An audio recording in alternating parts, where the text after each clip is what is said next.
Yo creo que él ahorita se desaparece solo. Listo.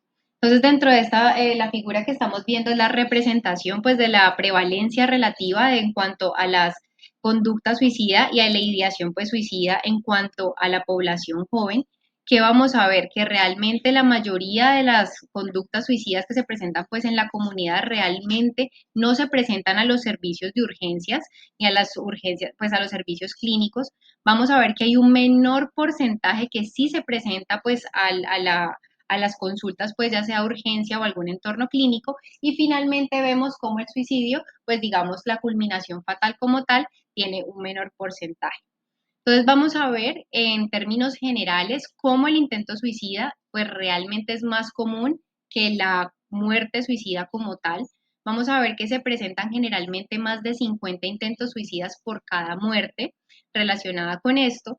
Generalmente el 40% de los pacientes que presentan un intento suicida no van a consultar a los servicios de salud y de estos un 33% también que tienen ideación suicida, vamos a ver que tienen la probabilidad de crear un plan estructurado que es importante nosotros evaluarlo a la hora de que hagamos una intervención en estos pacientes y reconozcamos el riesgo. Y vemos que un 50% un 55% van a tener un intento de suicidio. De suicidio.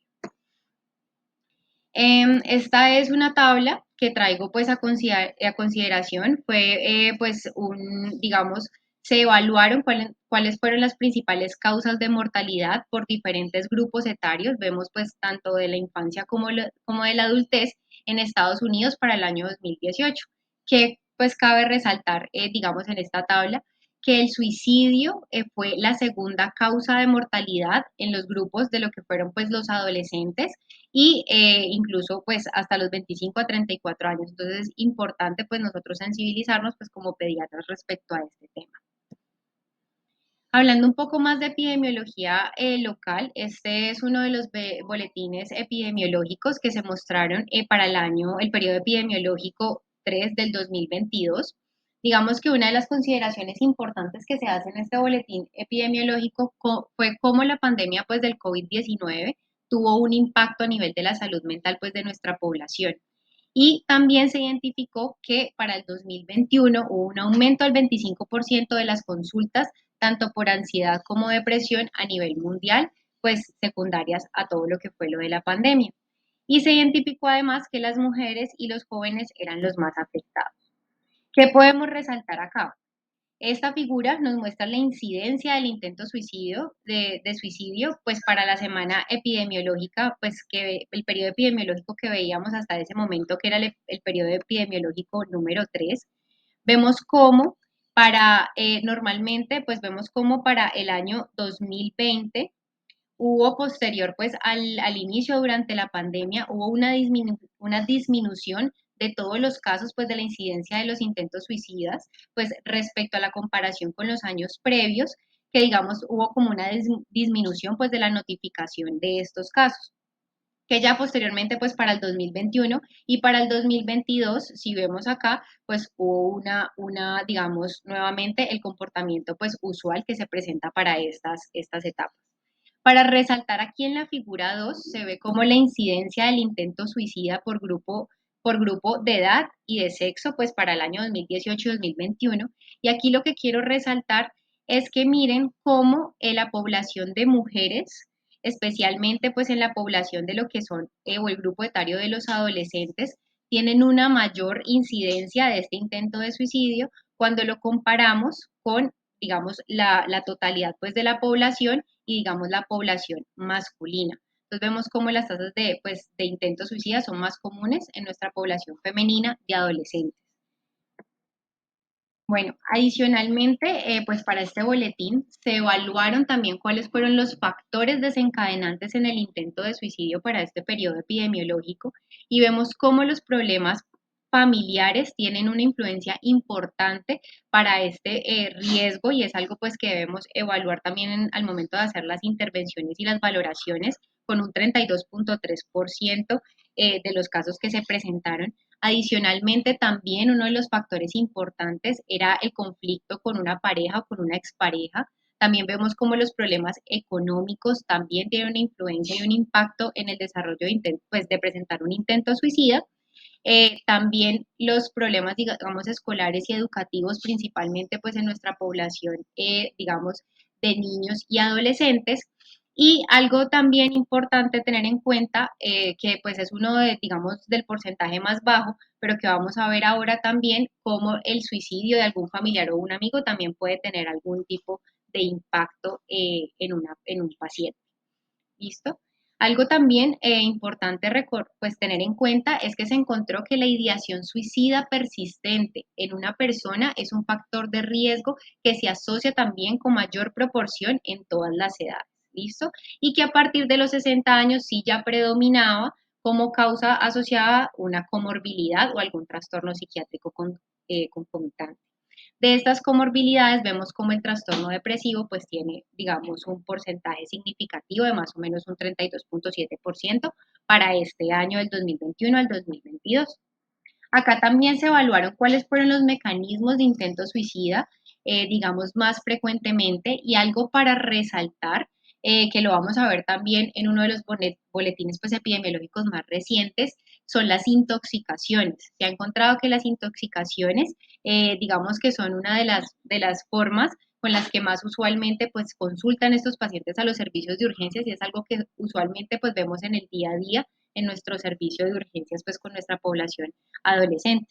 También hay otros mecanismos como es el uso de arma cortopunzante, el ahorcamiento, lanzamiento al vacío, entre otros. Algo también a resaltar es, digamos, en cuanto a los mecanismos que utilizan nuestros adolescentes, se ha visto que las mujeres pues tienen un mayor, digamos, una mayor tendencia a usar pues estas intoxicaciones y también existe un mayor riesgo y una mayor letalidad en la población masculina porque tienden a utilizar, digamos, mecanismos más letales que pues generan un mayor riesgo, digamos, de muerte en estos pacientes.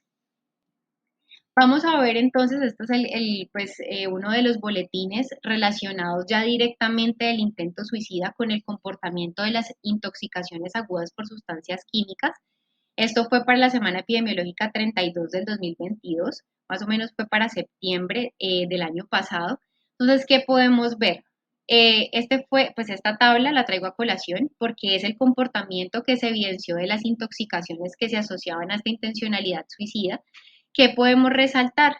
Que si ustedes ven la población pues de la adolescencia entre los 12 a los 18 años, especialmente el grupo femenino, pues tenía una mayor incidencia de presentar pues este intento suicidio con este mecanismo pues a través de las intoxicaciones y vemos que hubo un incremento de la incidencia del año 2021 para el año 2022, que pues también es algo importante para nosotros tenerlo en cuenta.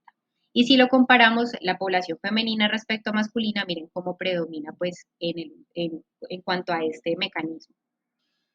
Aquí haciendo énfasis en cuanto a la adolescencia y juventud, entonces realmente la sustancia química que se relacionó pues en cuanto a las intoxicaciones más empleadas en estos intentos de suicidio fueron más que todo los medicamentos. Vemos que los medicamentos que más frecuentemente con los que consultaron estos pacientes fueron intoxicaciones por acetaminofén, por hipoclorito de sodio, y también el acceso a diferentes medicamentos antipsiquiátricos como lo son la mitriptilina, la sertralina, la fluoxetina, quetiapina y clonazepam, que muchos, digamos, de esta asociación o de este acceso a estos medicamentos se han relacionado también con familiares que, digamos, tengan alguna comorbilidad o algún trastorno psiquiátrico y que tengan, digamos, estos medicamentos en el acceso en el mismo hogar. Entonces vamos a ver cómo es importante tener esto en cuenta porque a la hora de nosotros al evaluar un plan de seguridad, pues todas estas recomendaciones se las vamos a dar a la familia en cuanto a evitar pues el acceso libre a estos medicamentos en el hogar, etcétera, que lo vamos a ver más adelante. Entonces ya cuando vemos, esto es en general los intentos de suicidio, los mecanismos y los medicamentos. Cuando ya se evaluó fue la letalidad por el grupo de sustancia química, vamos a ver cómo lo que eran los plaguicidas fueron aquellos que tuvieron pues un gran, digamos, una gran impacto en cuanto a la letalidad como pues tipo de intoxicación, que es algo pues también a resaltar. Y en esta tabla que muestra la incidencia de las intoxicaciones por sustancias químicas con intencionalidad suicida, se ve que hay poblaciones especiales que tienen más riesgo de presentarlo. Esto es la población femenina, como hablábamos anteriormente, también la población privada de la libertad, la población adolescente y pues aquí la invitación de nosotros como pediatras y específicamente pues la población femenina adolescente cuando se comparaban estas incidencias respecto a la incidencia pues digamos general en nuestro país. En cuanto a los factores de riesgo para que una persona tenga pues un mayor riesgo a presentar digamos algún tipo de conducta suicida, se han descrito dos tipos de factores. Entonces hay unos factores predisponentes que ponen en mayor riesgo a este individuo, como son algún tipo de desorden psiquiátrico de base. El tener un intento de suicidio previo también es un factor de riesgo a futuro de volverlos a presentar, por eso también es importante esto. El tener un antecedente familiar de algún trastorno del estado de ánimo y o conducta suicida. Vamos a ver que también hay una influencia genética y epigenética en el desarrollo de la ideación suicida e incluso en algunos trastornos como ese trastorno depresivo. También, digamos, la vulneración de los derechos de nuestros niños que estuvieron expuestos a violencia con un antecedente de algún tipo de abuso físico o sexual también aumenta este riesgo, la exposición a la violencia y otros factores biológicos. Y ya hay unos factores precipitantes que van a favorecer, ya que un paciente que ya tenga un factor, digamos, de riesgo de base lo presenta. Entonces, ¿eso qué es? Ya el acceso a los medios, entonces tener la exposición a diferentes, como dijimos ahora, medicamentos o algún tipo de tóxico, el tener un consumo de alcohol o de drogas, porque eso va a generar desinhibición en el momento para poder llegar al acto y generar pues un intento suicida. Vamos a tener la exposición al suicidio, también se ha encontrado como factor de riesgo, el estrés social, el aislamiento y también pues factores emocionales y cognitivos intrínsecos de cada individuo. Pues, dentro de los factores de riesgo que se han identificado, vemos cómo existen pues diferentes comorbilidades psiquiátricas, entre ellas el trastorno depresivo, que ha sido pues una de las asociaciones frecuentes con la conducta suicida. También está el trastornos de la conducta, trastornos pues por el abuso de las sustancias psicoactivas. Tenemos también el trastorno afectivo bipolar, de ansiedad, de alimentación, de personalidad. Vemos que pues las comorbilidades psiquiátricas son importantes. También vemos, digamos, algunas, digamos, psicosis que puedan generar algún tipo de alucinación auditiva imperativa, que le diga a ese individuo que pues de alguna u otra manera pues se pueda generar daño en un paciente pues que en ese momento está cursando o está en una psicosis. La hospitalización y los intentos previos también son un factor de riesgo importante. Se ha encontrado como múltiples intentos van a predecir pues unos intentos a futuro y se ha encontrado que más o menos pues, un cuarto de niños y 2/3 de adolescentes que han intentado suicidarse tienen un mayor riesgo de hacerlo pues en un futuro y nuevamente.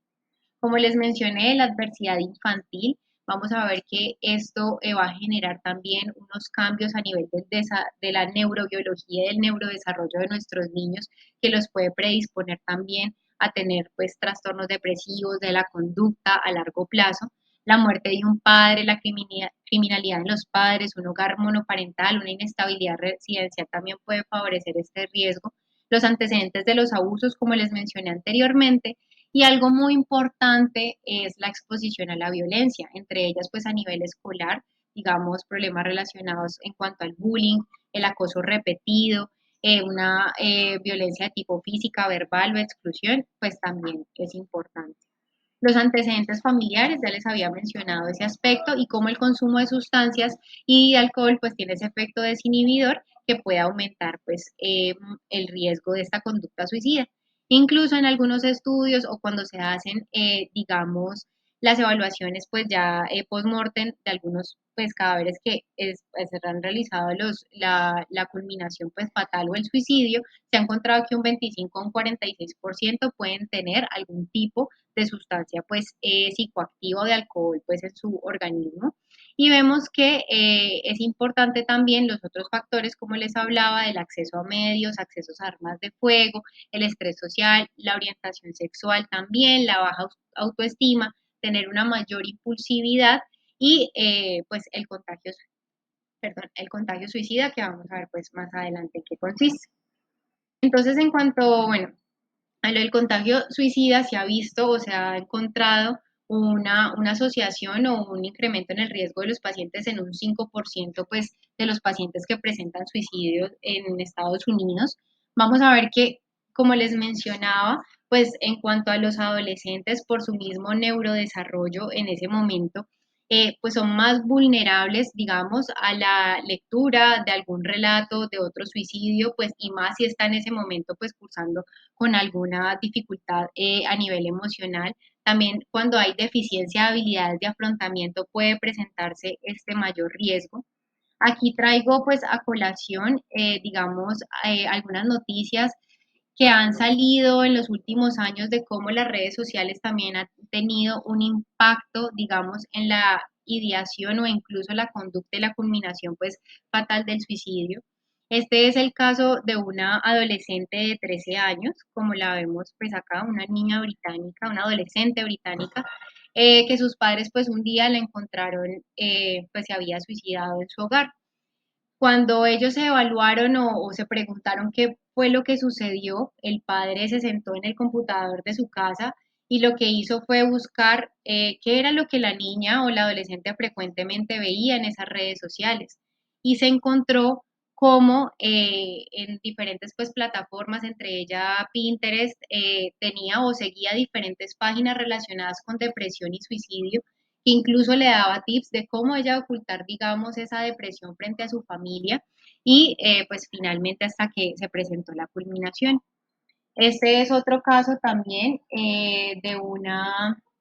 también de un suicidio que se presentó en otra adolescente y aquí, pues, fue en años previos, más o menos en el 2008, por MySpace, que esta señora era, digamos, la madre como de una amiguita de, pues, de la misma cuadra de la niña y tuvieron unas dificultades, pues, ellas en ese momento de la adolescencia, pues, ellas como amigas. La señora se hizo pasar por un joven similar a la edad, pues, de esta persona y pues generó pues digamos un contacto como muy estrecho con ella hasta que finalmente pues empezó digamos a tratarla mal, a decirle que el mundo digamos estaría mejor sin ella y pues ella ya de base tenía un trastorno depresivo, tenía dificultades también emocionales hasta que llegó pues a la culminación del suicidio, fue una noticia pues importante y a raíz de esto vamos a ver cómo las redes sociales han desarrollado diferentes, digamos, herramientas para la prevención pues de estos casos y el acceso, digamos, tan fácil que puede tener un adolescente a toda esta información.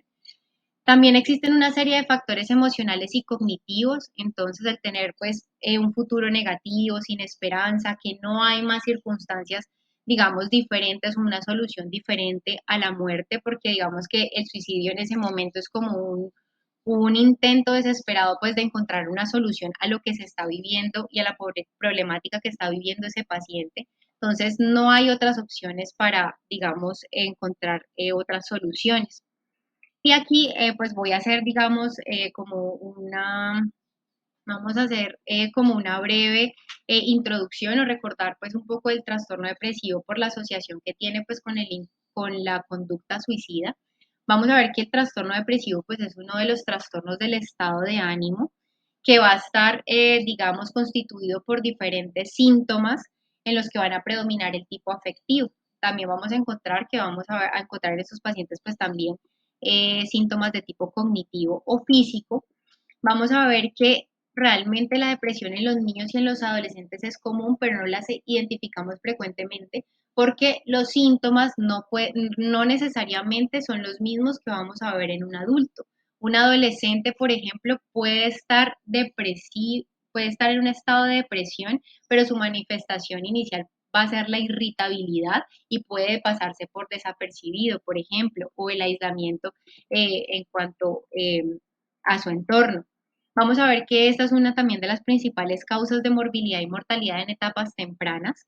Es uno de los predictores también altos del suicidio en adolescentes. Y vamos a ver que entre más temprana sea la instauración del trastorno depresivo y no intervengamos de ella de forma temprana y adecuada, pues más va a ser el riesgo de suicidio a largo plazo. Entonces, vamos a ver cómo en los diferentes grupos etarios, pues hablando específicamente de la población pediátrica, a medida que aumenta pues la edad en nuestros pacientes, mayor es el porcentaje de presentación de la depresión. Vemos que en la adolescencia es mayor respecto a los otros grupos etarios, aunque se pueden presentar, e incluso algunos otros estudios han visto cómo hasta el 20 al 25% de los adolescentes pueden al final de la adolescencia presentar pues un trastorno depresivo. Realmente en la niñez no hay diferencias en cuanto al género masculino respecto al femenino, pero sí en la adolescencia hay una marcada diferenciación, o bueno, donde hay un predominio, digamos, mayor en la población femenina respecto a la masculina, con una prevalencia pues que oscila del 18% a comparación de un 8%, que pues es algo relevante. En cuanto a la etiopatogenia, pues hay diferentes, digamos, teorías y se considera realmente que es algo que puede ser multicausal y que puede impactar en esto. Vamos a ver cómo la influencia genética tiene un gran, digamos, impacto. Se ha visto que los hijos pues, de padres que tienen un trastorno depresivo tienen 3 veces más el riesgo de presentarlo. Y vamos a ver que el 20 al 50% de los niños que tienen un trastorno depresivo, cuando evaluamos los antecedentes familiares, también tienen un trastorno o una historia pues familiar de un trastorno depresivo. También existen otras teorías relacionadas con la neuroinflamación, digamos, ya son teorías más biológicas, donde se han encontrado que pacientes que tienen niveles elevados de la interleuquina 6 tienen un mayor riesgo de depresión, y digamos que esto se ha visto relacionado como pacientes con algún tipo de enfermedad inmunorreumatológica, infecciones graves, pueden presentar también un riesgo mayor de la depresión. Uno pues de las teorías también que conocemos es la alteración o digamos del eje hipotálamo hipófisis adrenal, donde estos pacientes tienen una mayor, digamos, liberación a nivel del cortisol, y esto pues va a tener un efecto a nivel pues de todo este sistema nervioso con una menor retroalimentación negativa, y esto va a generar constantemente pues un efecto en estos pacientes. Y también se ha encontrado cómo la experiencia y la exposición también a situaciones adversas generan cambios en la neuroplasticidad neuronal, generando un mayor riesgo. Y como les mencioné, incluso hasta la adolescencia todavía nuestro cerebro está en ese proceso de maduración biológica y pues en su proceso de su neurodesarrollo. Cuando les mencionaba entonces acerca de esta predisposición genética y los diferentes factores ambientales estresantes, entonces se ha visto que la exposición al maltrato, al abuso sexual, al abandono, se ha visto que estos niños expuestos a violencia, cuando se hace medición sérica o plasmática, pues del cortisol tienen niveles más elevados respecto a los que no. Vamos a ver que esto va a generar un efecto también en la reducción a nivel del tamaño del hipocampo, y pues vamos a ver cómo estos niños maltratados pues tienen una depresión más temprana, y ya vimos cómo la depresión más temprana tiene un efecto a largo plazo en un mayor riesgo de conducta suicida. Y digamos que esto pues es el término importante de lo que es la epigenética y cómo digamos nuestros factores digamos de riesgo de base al exponernos a alguna situación pues pueden expresarse o no esos genes que ya podemos tener nosotros como tal. Entonces, este es una revisión sistemática. Se publicó, como vemos acá, en octubre del 2022. Se tomaron en cuenta 577 estudios también para evaluar cómo la influencia genética pues tenía un papel importante en cuanto a la ideación suicida o a la conducta suicida, ¿sí? Entonces vemos cómo pues este comportamiento suicida va a tener una influencia hereditaria, y digamos que toda esta información genética es relevante para que a futuro también se puedan desarrollar diferentes biomarcadores de riesgo que se puedan identificar de forma temprana en pacientes con riesgo de suicidio.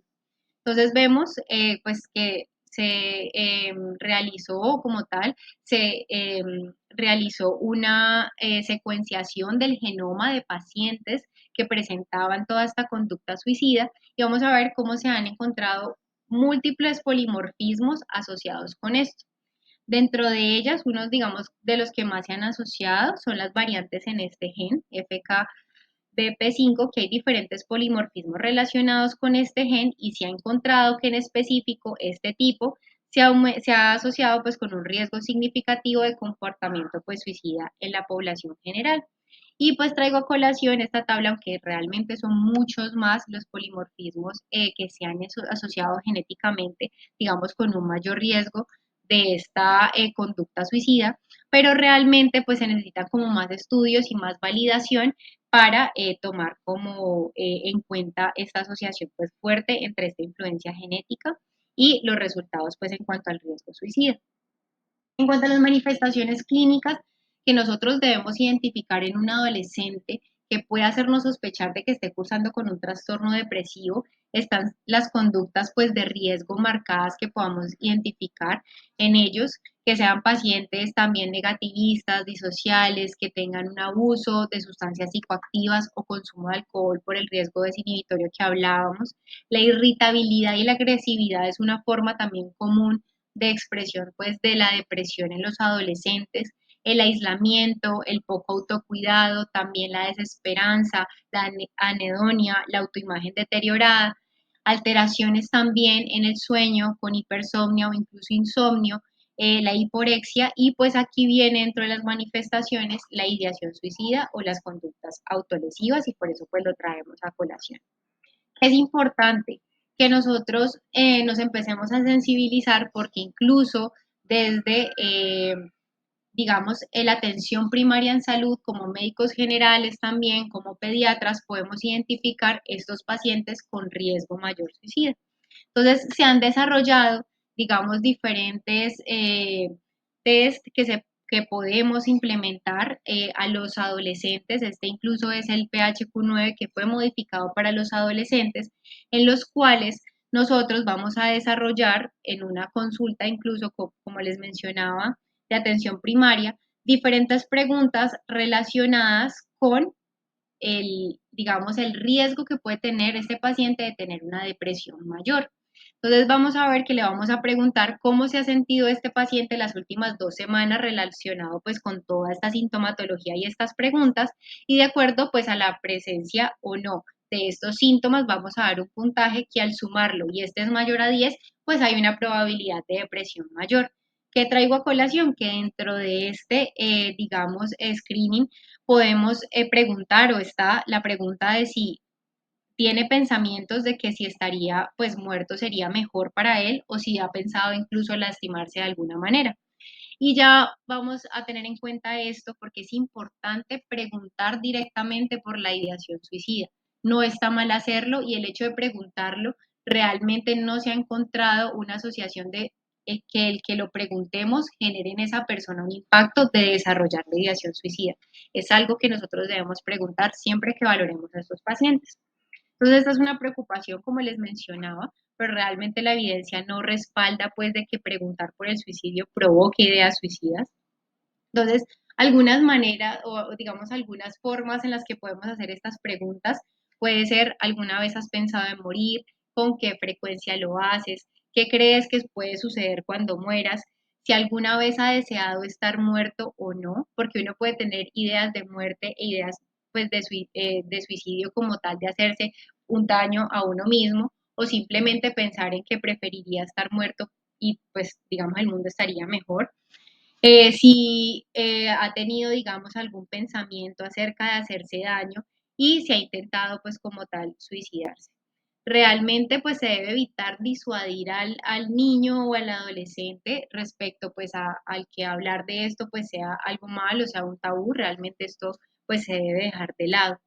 Es muy importante también que cuando hacemos este abordaje preguntemos si hay un método o no. ¿Por qué? Porque se ha encontrado que existe un mayor o sí, un mayor riesgo, un riesgo alto de suicidio en aquellos pacientes que tienen un plan estructurado, que ya tienen los métodos, los lugares, la manera y el momento en que lo van a hacer respecto al paciente que tiene ideación de muerte, pero no hay un plan estructurado, aunque esto no quiere decir que el hecho de que no tenga este plan estructurado, pues a futuro no lo pueda presentar y pues no lo vaya a llevar pues al acto, por decirlo así. Es muy importante también preguntar el acceso a los medios. Si ese adolescente tiene acceso a algún arma letal, un arma pues por proyectil, bueno, por arma de fuego en el hogar, como mencionábamos, los medicamentos, algún tóxico, eso es importante pues preguntarlo y qué fácil puede conseguirlo. Hay diferentes scores que se han desarrollado pues para valorar este riesgo en los pacientes o en los adolescentes. Este es uno de los scores de riesgo que han sido aplicados o digamos avalados para la población adolescente y que incluso se puede aplicar cualquier personal de la salud diferente al psiquiatra. Vamos a ver que pues existen diferentes ítems y en ellos pues se va a evaluar en este caso el deseo suicida, la preparación para el intento, la capacidad percibida que tiene esa persona para realizar el intento y vamos a ver que esto cuando se realiza pues de forma adecuada se ha visto que tiene unos resultados similares cuando se hacen por diferentes evaluadores. Entonces, cuando nosotros identificamos este riesgo suicida en nuestros adolescentes o en nuestros pacientes en general, podemos clasificar, digamos, dos grupos, aquellos que tienen un riesgo alto o que tienen un menor riesgo de presentar ya el intento suicida o la culminación como tal. Entonces, ¿quiénes tienen más riesgo de presentar un intento suicida o de presentar el suicidio? Aquellos que tienen una ideación suicida activa, lo que les mencionaba del plan estructurado, que tengan acceso a los medios letales y que pues tengamos un mayor riesgo, que estén expuestos a un contexto de desinhibición por el consumo de algún tipo de sustancia psicoactiva o alcohol, y aquellos que tienen menor riesgo, pero que igual debemos intervenirlos, son aquellos que tienen, digamos, una ideación suicida pasiva o ideas pues relacionadas con la muerte. Por ejemplo, aquellos que me gustaría que me atropellara un carro o que preferiría estar muerto. ¿Listo? Igual esos pacientes tienen riesgo que a futuro puedan progresar ya con un plan. Entonces, en la valoración inicial en urgencias vamos a ver cómo este pues debe ser considerado siempre como un estado pues de emergencia potencial hasta que demostremos lo contrario. Siempre cuando tenemos un paciente con un intento suicida en el servicio de urgencias debemos valorar todas las condiciones físicas, dar el manejo médico en ese momento y así identificar pues cualquier situación que ponga en riesgo la vida de ese paciente.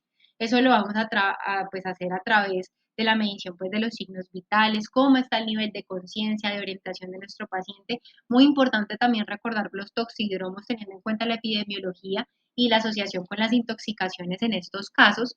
También si hay signos de autolesiones, el cutting, evaluarlo también pues en nuestros pacientes.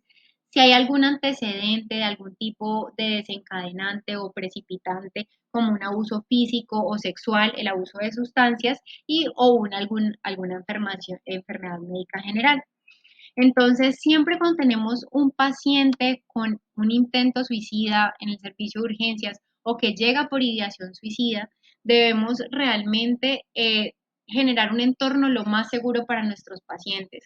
Debemos quitar todos los equipos médicos o los suministros que puedan ser lesivos y que puedan favorecer a que se generen un daño, deben retirarse de la sala. Lo ideal es que esos pacientes estén en un lugar tranquilo, que les brinde, digamos, pues tranquilidad en ese momento y privacidad. Y muy importante al momento de nosotros hacer la valoración inicial, hacerla junto al paciente y también junto a los familiares y sin los familiares, ¿sí? Porque esto también pues puede tener un impacto en lo que nos va a verbalizar o nos va a comentar ese paciente. Entonces, digamos que se han desarrollado diferentes algoritmos en cuanto a la atención que vamos a tener de esos pacientes en el servicio de urgencias, y es algo pues importante nosotros pues tenerlo en cuenta.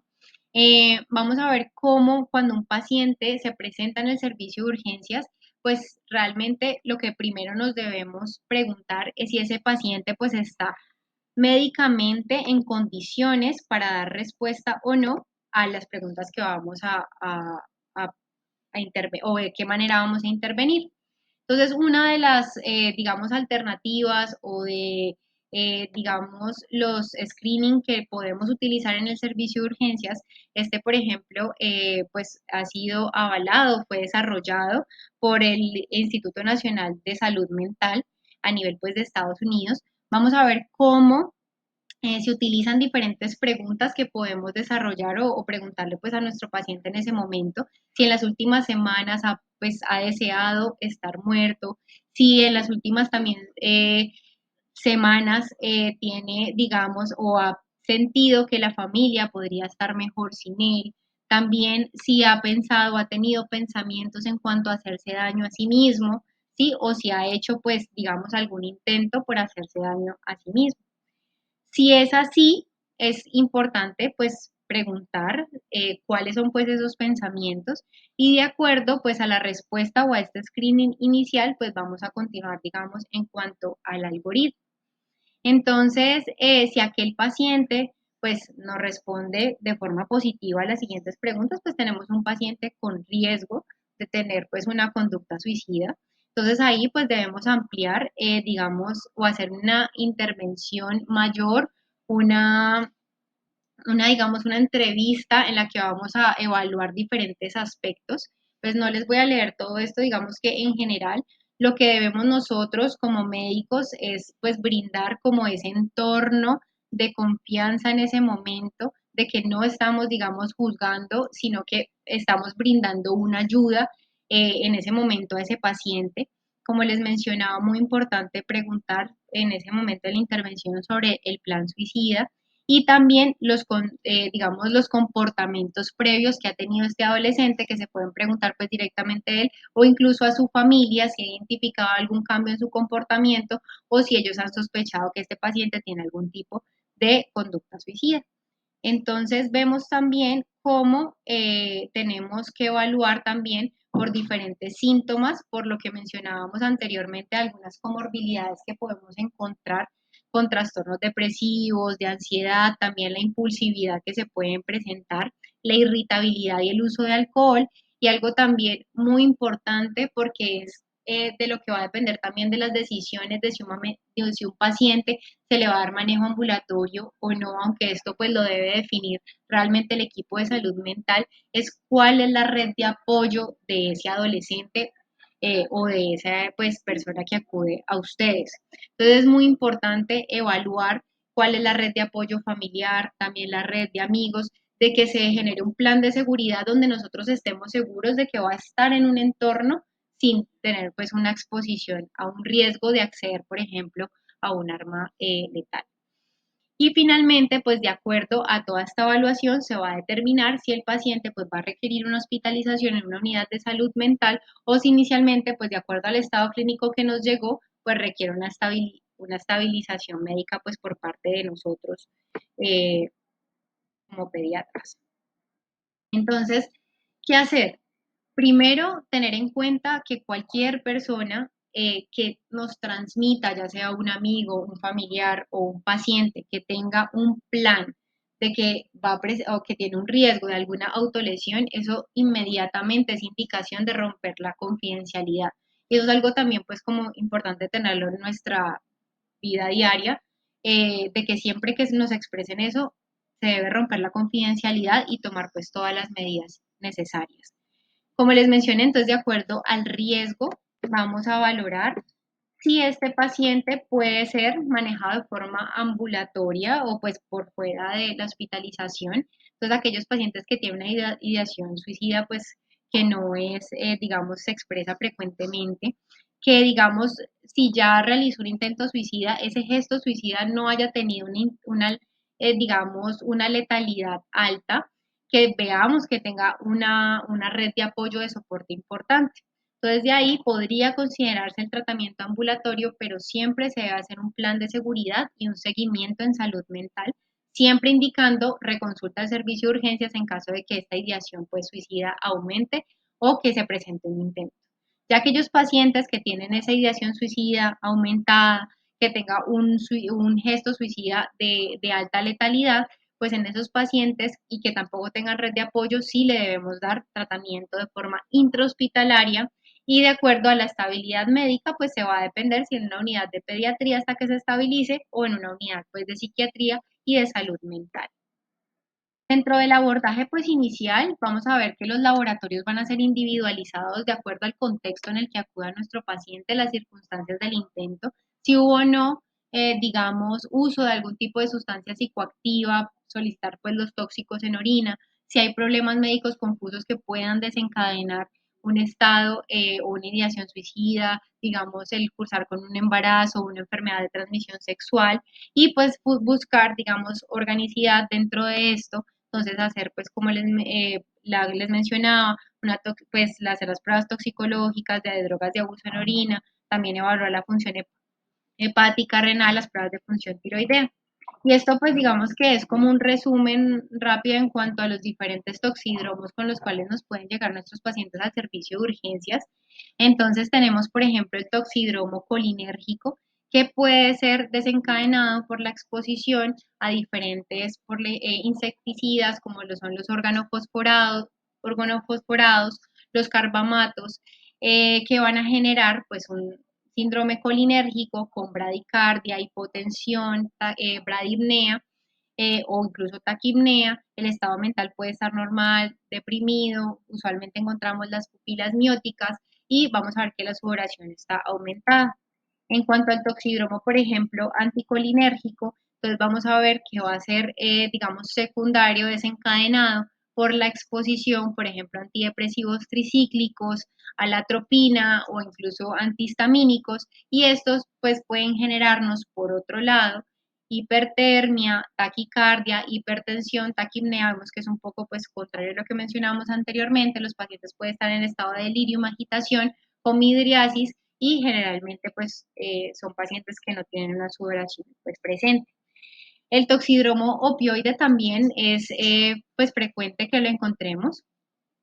Puede ser pues secundaria a la exposición también a la morfina, a la heroína. Generalmente estos pacientes tienden es a tener un estado más de somnolencia, de bradipnea, de bradicardia, de hipotensión. Vamos a ver que estos pacientes los vamos a encontrar generalmente con las pupilas mióticas. Digamos, todo eso es importante para nosotros pues evaluar cuál va a ser el tratamiento y cuáles, digamos, pueden ser los antídotos que potencialmente podemos utilizar en el servicio de urgencias para estabilizar a estos pacientes, que es algo que pues nos hemos enfrentado en el servicio de urgencias. Entonces, en el caso, como mencionábamos, con la intoxicación, por ejemplo, con organofosforados, con carbamatos que dan un síndrome colinérgico, pues el antídoto sería en ese caso la atropina.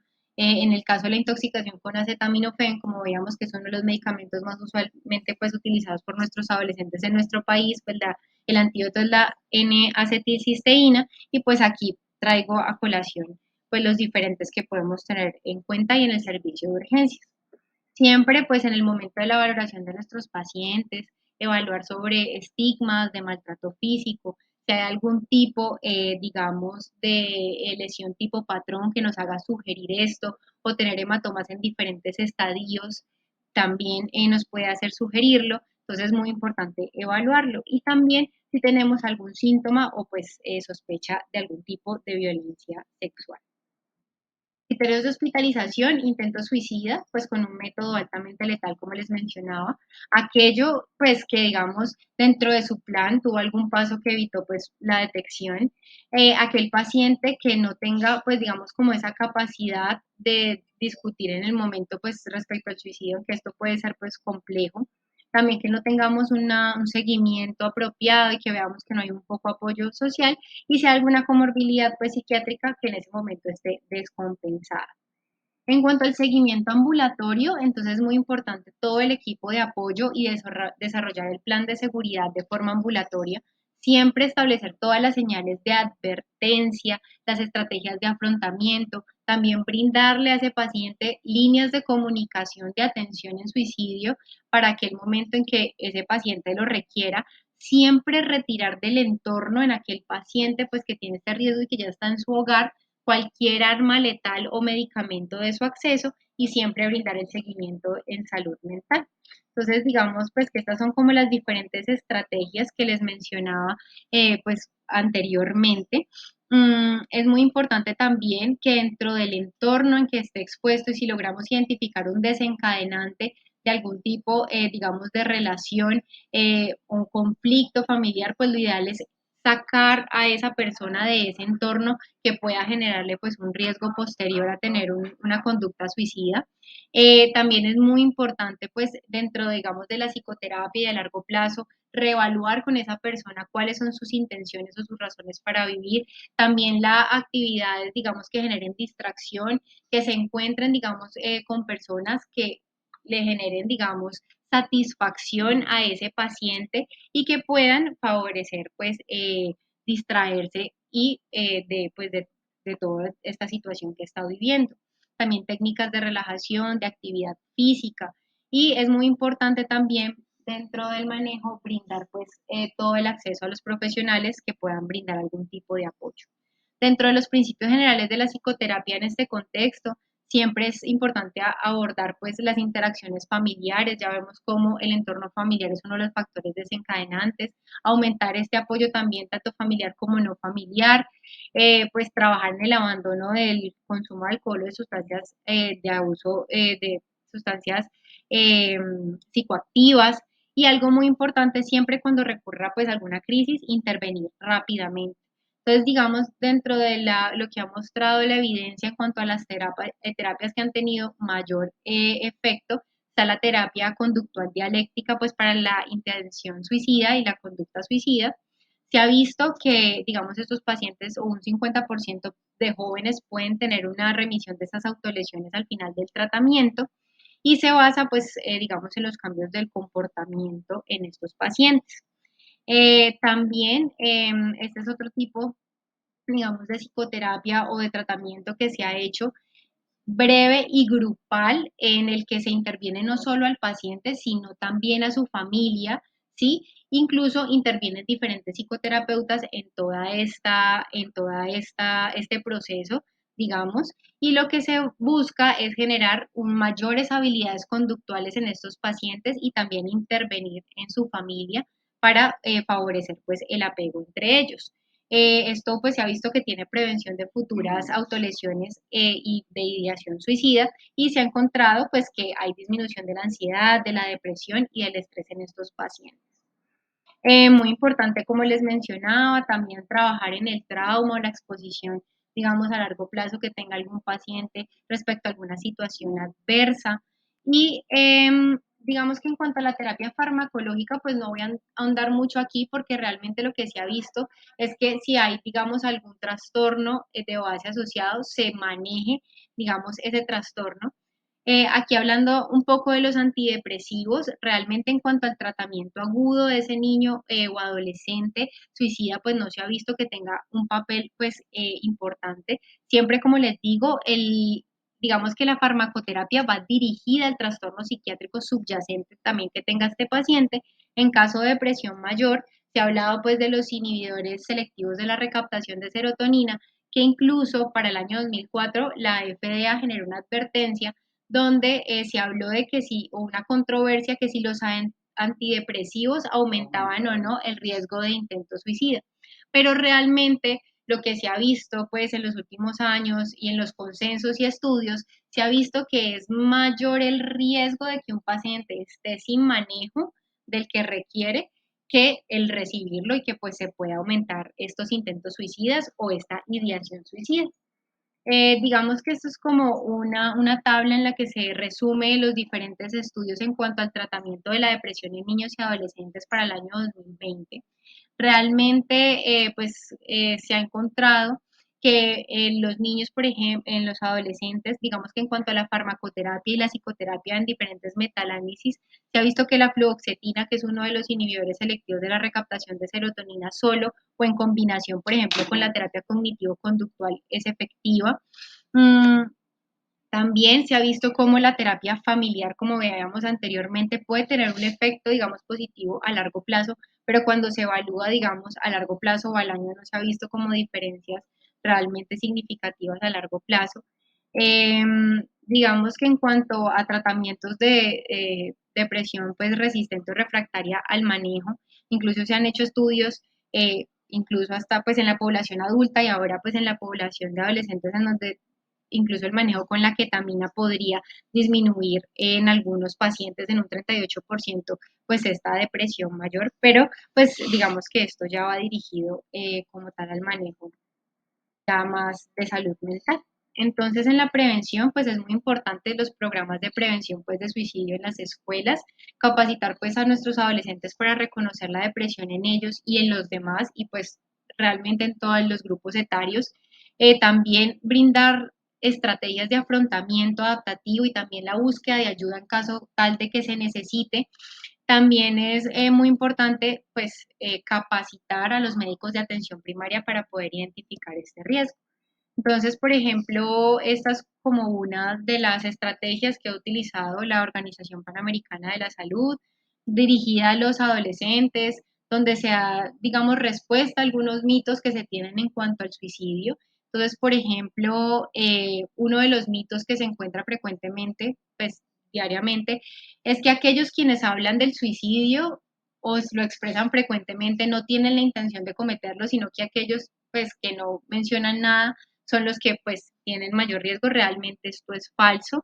Se ha visto, digamos, se ha encontrado, pues lo que se busca es que estos adolescentes sean conscientes de aquellos que quienes hablan del suicidio pueden estar pues pidiendo ayuda o apoyo y es una señal de alarma que debemos identificar y pues esto son estrategias pues dirigidas a los adolescentes, que aquellos pacientes o digamos que la mayoría de los suicidios no tienen una advertencia previa o que suceden pues repentinamente, no, la mayoría digamos generalmente se expresan o se han evaluado algún signo, ya sea verbal o en la conducta que podamos encontrar en ese paciente y pues que si el suicida está decidido a morir, pero como vemos realmente, pues hay una ambivalencia entre ese deseo de morir y no, y como vimos, pues es una situación en la que no hay una respuesta o una salida diferente a lo que se está viviendo. Esto es como lo que están haciendo actualmente las redes sociales para tratar de disminuir el riesgo de suicidio en los adolescentes, que son, digamos, uno de los grupos etarios que están más expuestos al uso de estas redes sociales.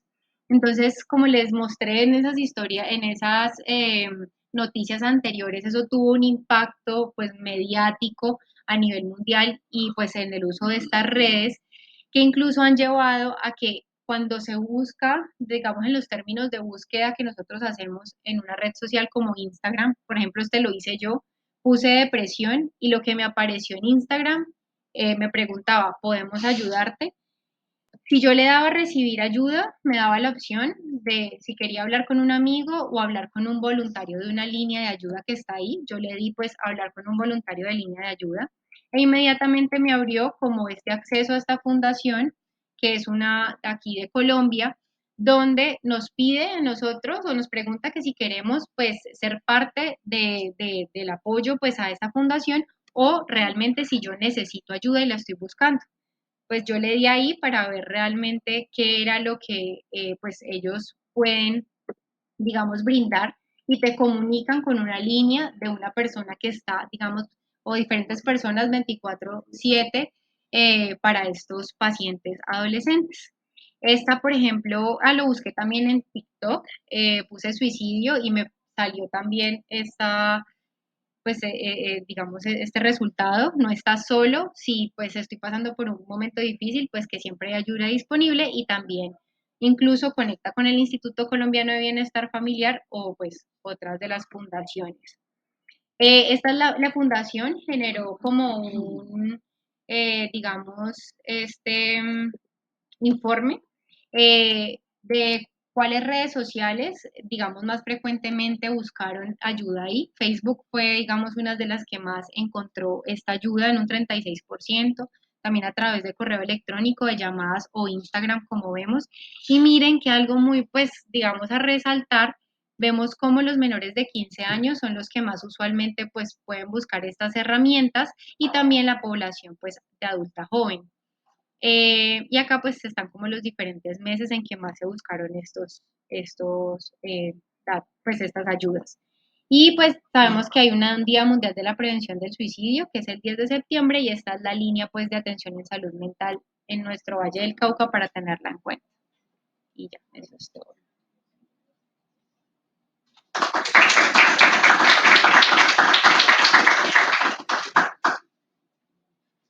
Bueno, muy bien. Buenos días para todos. Antes residentes que estén en la plataforma acompañándonos, no, será invitar 1, 2, 3,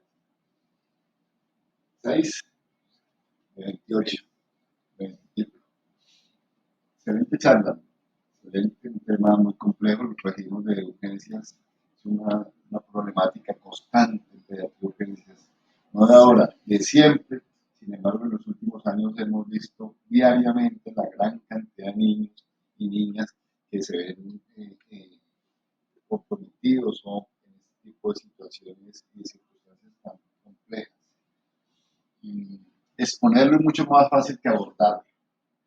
Y el abordaje del paciente con intento suicida es muy, muy complejo. Mi vida práctica es de cuidado intensivo pediátrico en otra institución. Allá recibo casi semanalmente varios niños y niñas con mucho intento suicida. Este fue motivado por un niño que de 17 años que se me intentó ahorcar, ¿sí? Pero no es, eso es pan de todos los días, lamentablemente. Y pudiéramos hablar muchísimas cosas.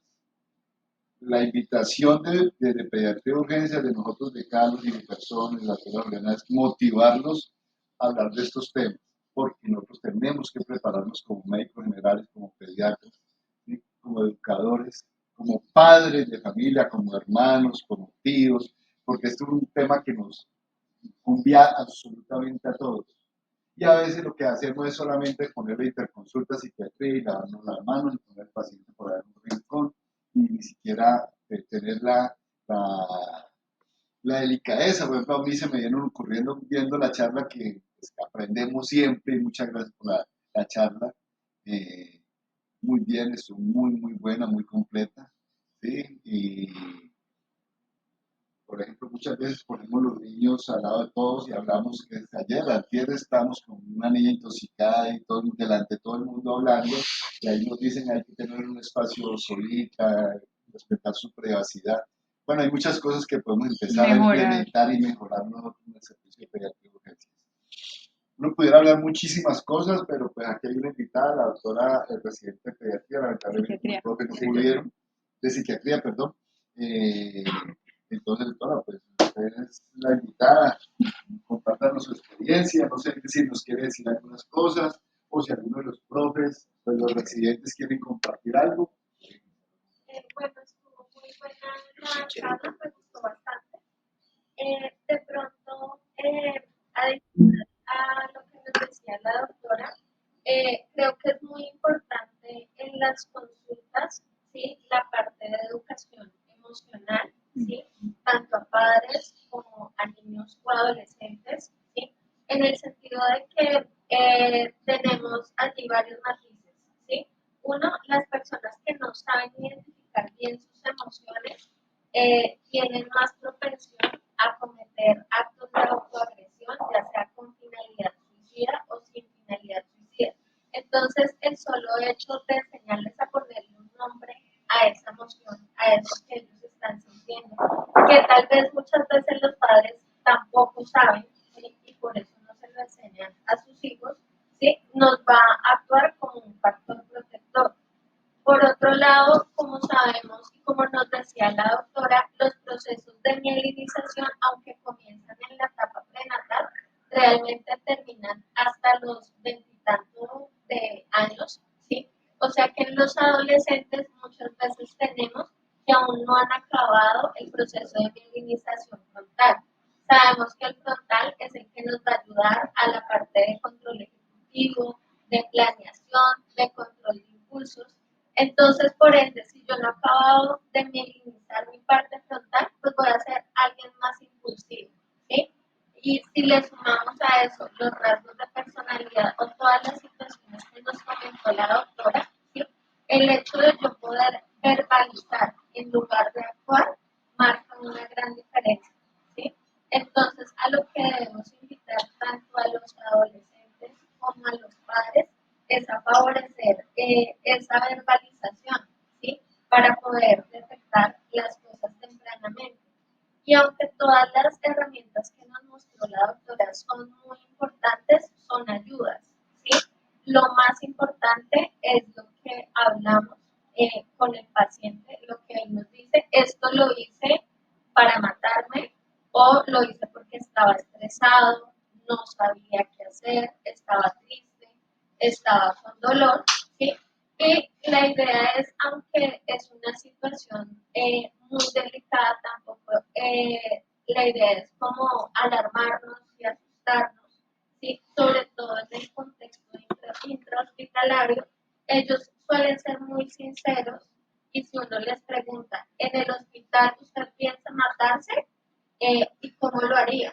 ¿Sí? O cómo piensa hacerlo si es fuera del hospital. Y ellos mismos le responden a uno para uno hacerse a la idea si el riesgo de cometer suicidio es más en el contexto intrahospitalario que extrahospitalario y de acuerdo a eso poder tomar medidas pues para prevenir este tipo de actos. En la parte de pediatría también es importante que pues muchas veces los niños vienen por otras cosas, ¿sí? No sé, tiene una diabetes tipo 1, lo mordió un perro o cualquier otra cosa y si no tenemos como la sospecha, ¿sí? Muchas veces se nos pueden escapar cosas, ¿sí? Entonces, pongo un caso de una chica que está acá en urgencias, ¿sí? Precisamente luego de un intento suicida, la lectura que hacía su hermano respecto a lo que le sucedía a ella es rebelde y grosera. Entonces, por eso yo no la llevé al médico a recibir ayuda, porque ella no se deja. Es rebelde y grosera, ¿sí? Rebelde y grosera significa realmente que ella estaba irritable porque estaba muy deprimida, porque hace 2 años se le había muerto la mamá. Entonces, una cosa es que yo venga con un patrón de comportamiento toda mi vida y otra cosa es que después de un estresor puntual como la muerte de mi mamá, yo comience a comportarme de una manera particular. Entonces, la idea es tanto educar al paciente como al familiar y permitir expresar estas cosas.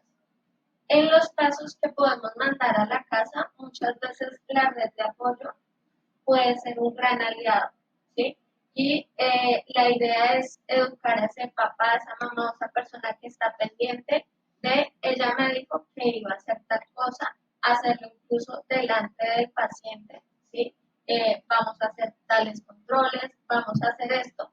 Y acá en Cali en particular tenemos la línea 106 con psicólogos 24 horas, 7 días, que también es otra herramienta. Gracias. Sí, claro. Pero yo voy a pararme aquí. Primero porque quiero felicitar a la doctora Juliana. Me parece que ella ha hecho un abordaje y una revisión muy interesante. Pero voy a hacer algunas reflexiones con base en lo que yo he podido aprender durante estos últimos tiempos, derivado de mi hija que es psiquiatra infantil.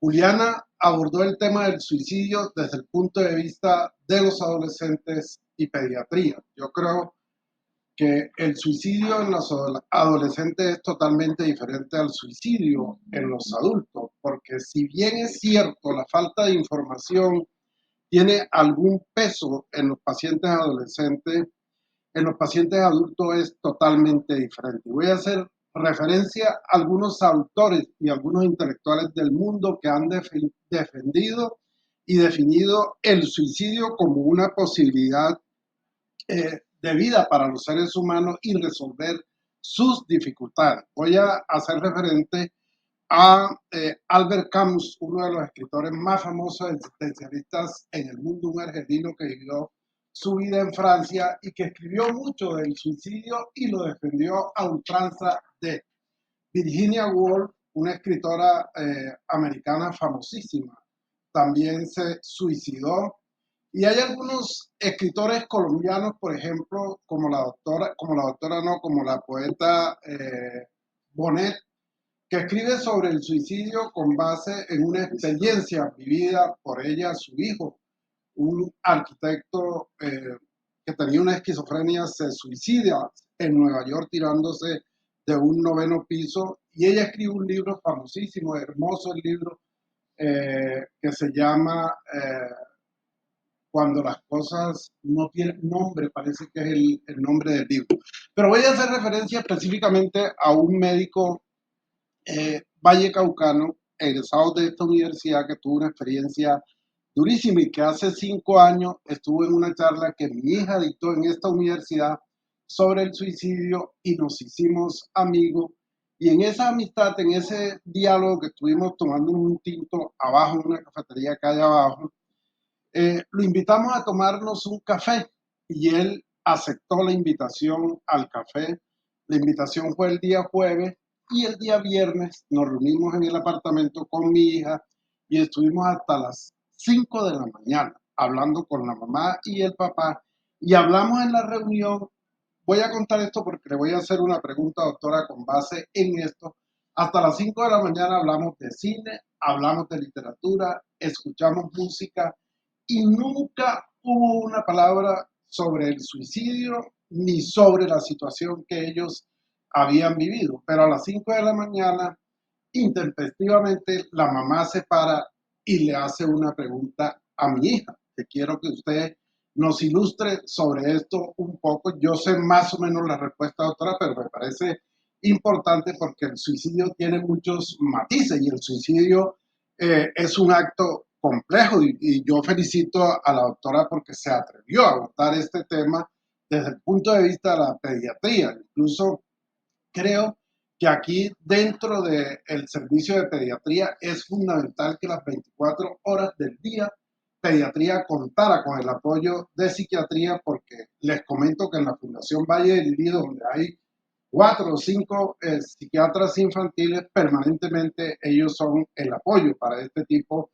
de situaciones y son los que manejan estos pacientes. Entonces, a las 5 de la mañana la señora le lanza una pregunta a mi hija que nos dejó, a mí por lo menos me dejó paralizado. Me dijo, le preguntó a mi hija, doctora, yo siempre supe que mi hija se iba a suicidar.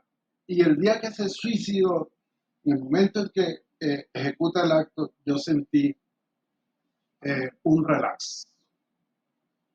Eso en psiquiatría tiene un nombre y tiene una connotación especial. Y es que los padres permanentemente tienen una comunicación que no es ni verbal ni corporal, pero ahí está con sus hijos. Y esa mamá contaba en una forma espontánea esa situación. Mi hija le explicó qué era lo que pasaba desde el punto de vista psiquiátrico con esa situación, porque tiene una explicación desde el punto de vista de la psiquiatría que quiero que usted nos ilustre, doctora, sobre ese fenómeno que pasa con los hijos cuando se suicidan, porque el suicidio de un hijo es lo peor que le puede pasar a un ser humano y a un papá. Les cuento que Alejandro se ha vuelto experto en el suicidio. Hoy en día es un escritor, ha escrito varios libros. Yo creo que de pronto usted lo conoce. Hay un libro famoso de él que se llama Cuando las cosas te gustaban.